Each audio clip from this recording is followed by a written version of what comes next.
Hi everyone, welcome back. Thanks for joining us today. We've got a brand new story to share with you. So let's begin. My name is Richard.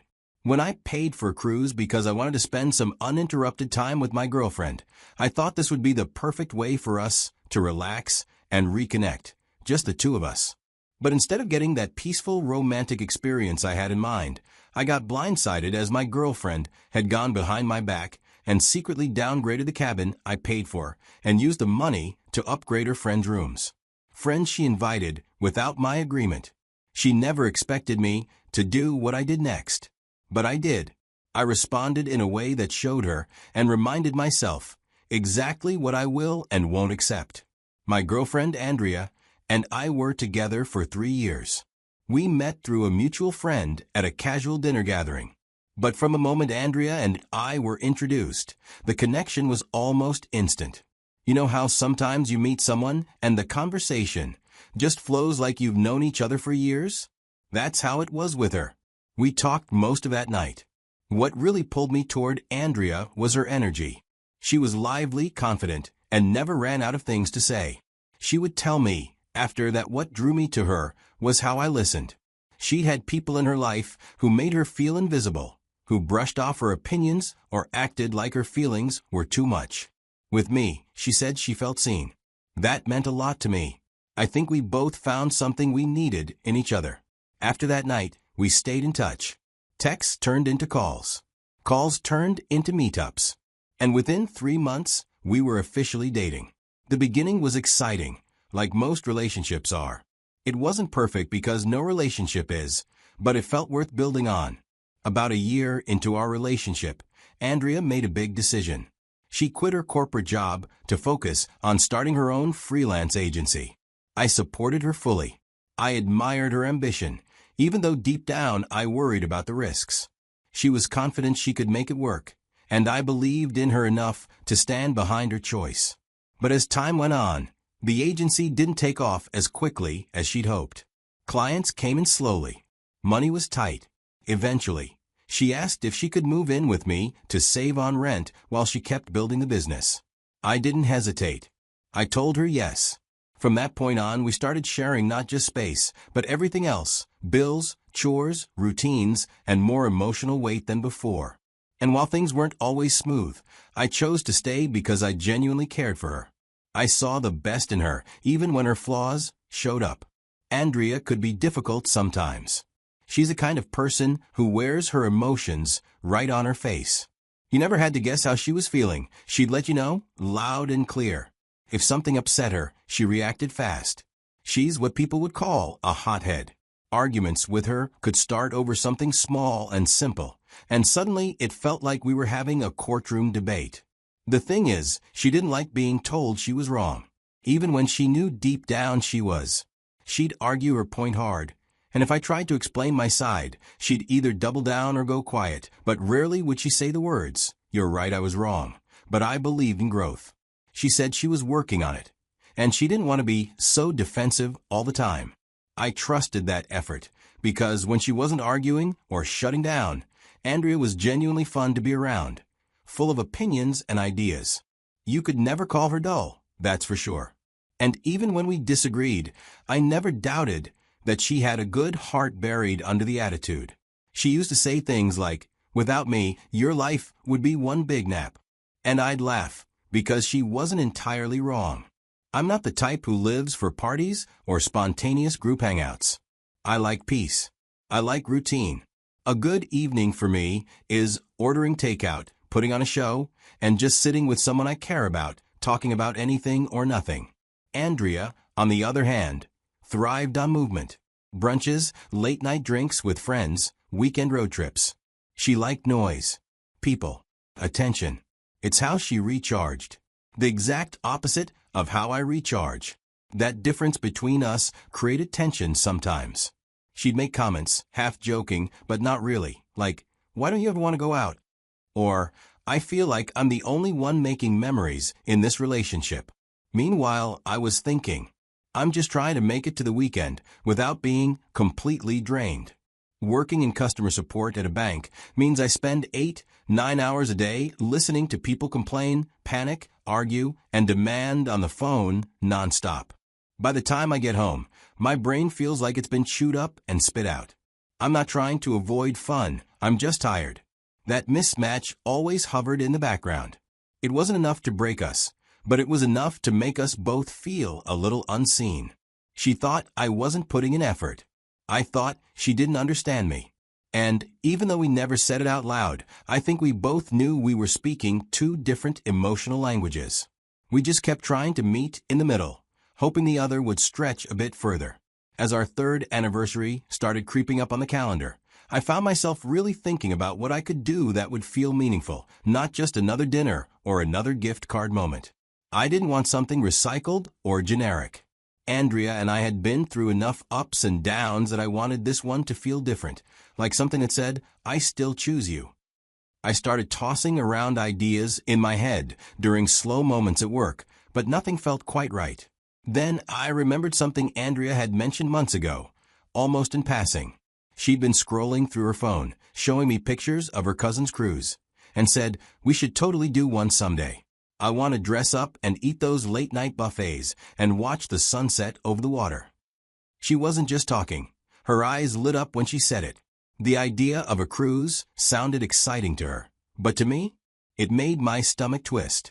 I've had a fear of open water ever since I was a kid. Boats, deep water. The idea of being surrounded by endless sea made me anxious just thinking about it. But I told myself this wasn't about me. This was about us. So I made up my mind. I was going to face the fear and give Andrea something she truly wanted. One night, after dragging myself home from a long shift at the bank, I sat Andrea down and told her I had something special in mind for our anniversary. I explained I'd already written to my supervisor and gotten time off approved for the exact dates we'd be traveling. I told her I wanted us to celebrate while cruising, on the ocean, together, just the two of us. She looked at me for a second, almost like she wasn't sure I was being serious. Then her face lit up. She jumped up, wrapped her arms around my neck, and kissed me like I had just bought her a ticket to paradise. Instead of booking the cruise myself, I asked Andrea to handle that part.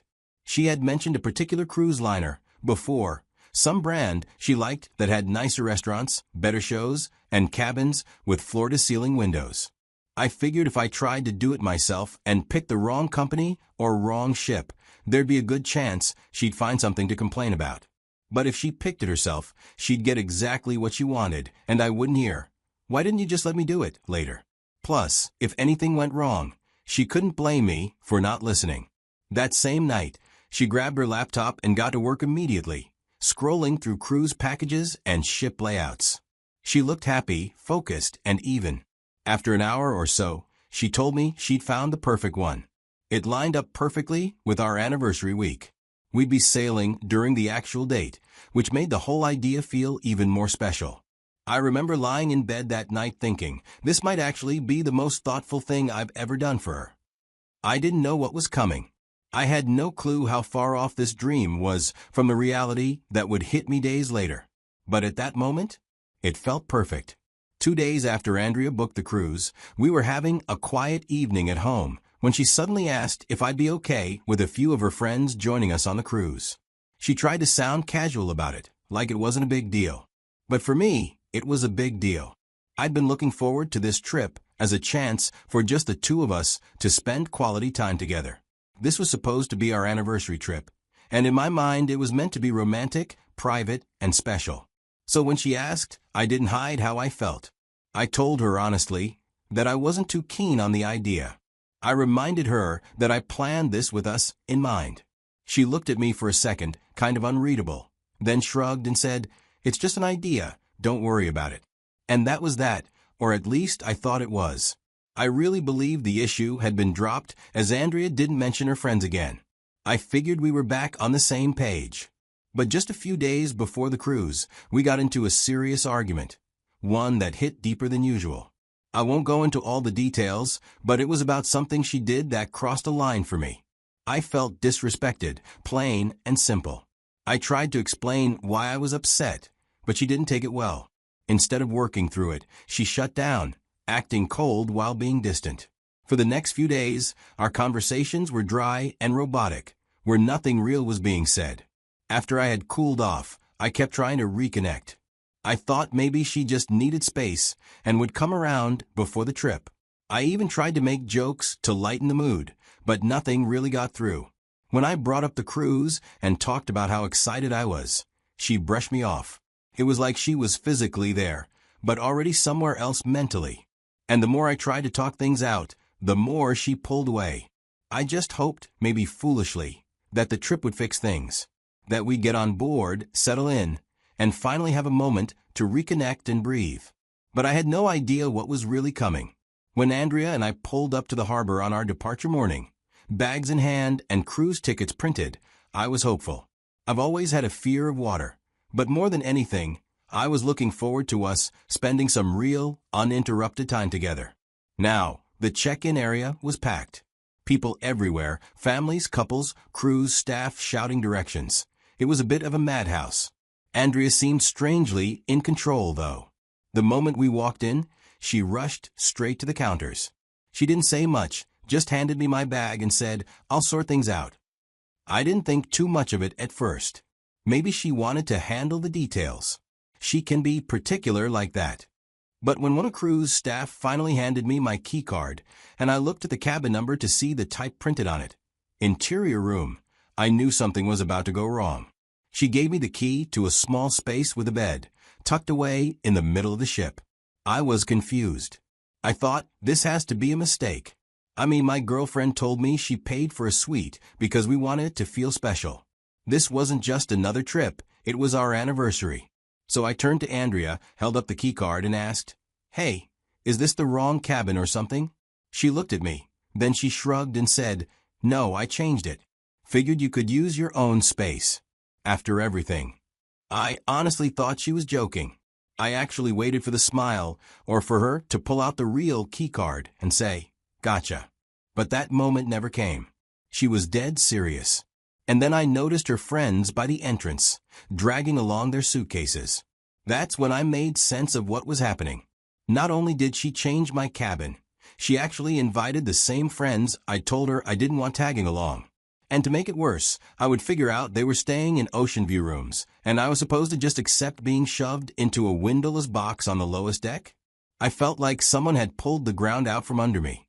I decided not to cause a scene as I stood there, still stunned, hearing bits of conversation around me, the buzz of people excited to board.